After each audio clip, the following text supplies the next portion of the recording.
Children, ఈరోజు మనం fractions భిన్నాలకు సంబంధించి మరో లెక్క చేద్దాం. ఒక పెట్టెలో 500 గుడ్లు ఉన్నాయి. అందులో 3/25వ వంతు గుడ్లు పగిలిపోయాయి. మిగిలిన వాటిలో 4/5వ వంతు అమ్మడం జరిగినది. మిగిలిన గుడ్లు ఎన్ని? ఏ 80 గుడ్లు, బి 88, సి 40, డి 36. ఒక పెట్టె ఉందట, దాంట్లో 500 గుడ్లు ఉన్నాయట. ఆ గుడ్లులో 3/25వ వంతు గుడ్లు పగిలిపోయాయట.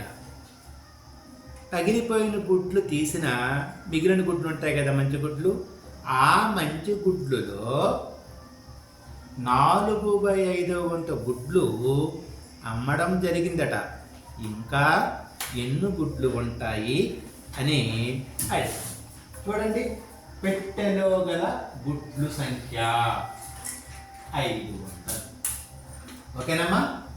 ఈ 500 గుడ్లలో ఎంత భాగం గుడ్లు పగిలిపోయాయి? పగిలిపోయిన గుడ్లు భాగం 3/25.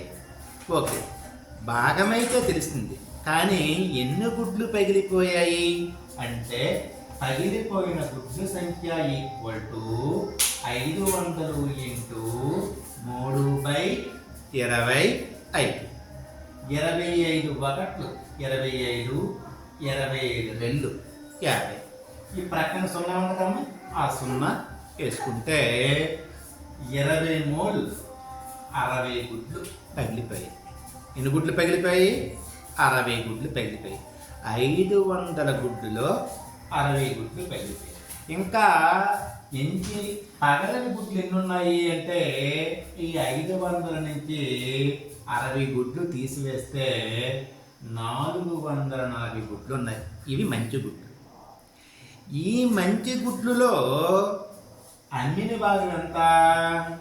4/5వ వంతు. మిగిలిన గుడ్లులో అమ్మిన గుడ్లు భాగం 4/5.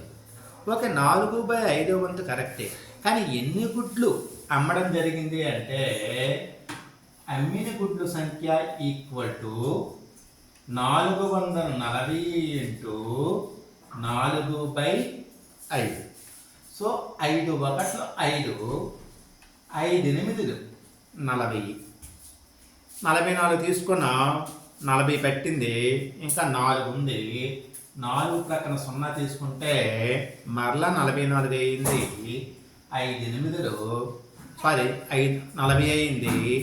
5 8 40 అంటే 88 × 4.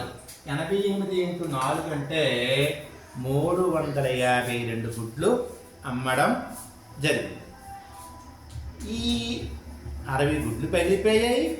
352 గుడ్లు అమ్మడం జరిగింది. 500 గుడ్లు. ఇంకా ఎన్ని గుడ్లు ఉంటాయి అంటే ఈ 440 మంచి గుడ్ల నుంచి 352 గుడ్లు తీసివేస్తే 88 గుడ్లు ఉంటాయి. Answer B. ఓకేనమ్మా? Thank you.